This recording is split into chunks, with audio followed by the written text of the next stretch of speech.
What is something that you do when you're stressed or overwhelmed? Well, I live on a tropical island in the middle of I nowhere. love So that. totally on purpose.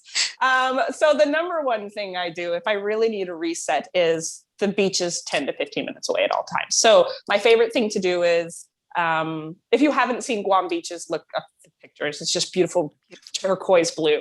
So I like to get out there and just literally lay in the ocean and float. That completely resets me. Mhm. Um, if I need something more immediate, or I can't really go escape to the beach for a little bit, I we have a small home gym. I will do a nice big workout with lots of loud music and exercising, really hard workout, or I meditate, or Mhm. both. Sometimes I need both. Sometimes I need it. Yes. all of it. Yes. Yes. Well, have we mentioned the age group of your kids? Let's mention that Yes. so people Yeah. understand where you are. Yeah, I'm in that season of life, which I actually is easier than the previous season. My children are 5, 7, and 8. Mhm. Yes. So we're in this season of life, which is beautiful, but it's easier than the previous season, but it's hands on. Yes, it is still very hands-on. Yes, yes, yes. Yeah, we were like trying to figure out when we were going to meet because she has to go pick up ballet, right, dance, or Yep. and, and I'm at middle of the night over here.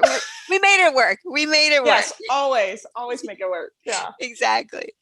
All right. So, what is something that you were told that you believed and that it had a profound impact on you, but it was not true? Mm. Mhm. Yeah. So other than the value being tied to the ability to do, I would say value, especially in my career, to my physical appearance and what that looks like, as a career of where you take a lot of photos. Mhm. And even before that, even before when I worked in nonprofits, that as a woman, it's just like this really sometimes not so subtle, but subtle thing that your shape and your size is connected to your professional success, which is bizarre to me. So, right. So bizarre to me. And it's one of the things I love about Guam is that there's women of every shape and size and color, and they embrace how they look at the beach or in life. And there isn't this belief that their success or ability is connected to that. I know now that that's baloney. It's not true. I see women, and we see it more now in mainstream media, that women who are successful who look different than what I've been told my whole life that success looks like. And that's been very empowering. And it's something intentional I do, having a daughter in my house, that I make a decision to show up as I am and to be thankful for my body the way that it is in front of her, even on the days where it's not easy to do that. That's great. Because they see us as that role model, the first immediate role model before they see anything else. And if we are being very hard on ourselves, it's they're listening, and we sometimes have to remember that. We have to remember that. Yeah, so Absolutely. great.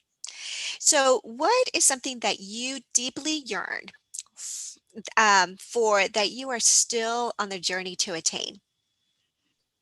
Professionally or personally? Either. I would say that probably falls under both category.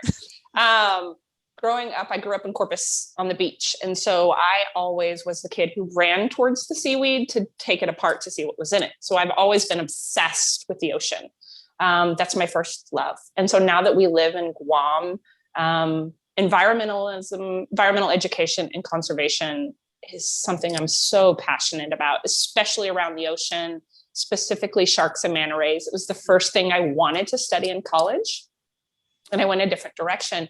And I feel like my higher power has moved me to this place on this world for a very specific reason. And I'm taking steps towards that, but I'm really excited to see how that unfolds. Oh, that's exciting to hear. I'll look forward to seeing that journey. Yeah. Fantastic.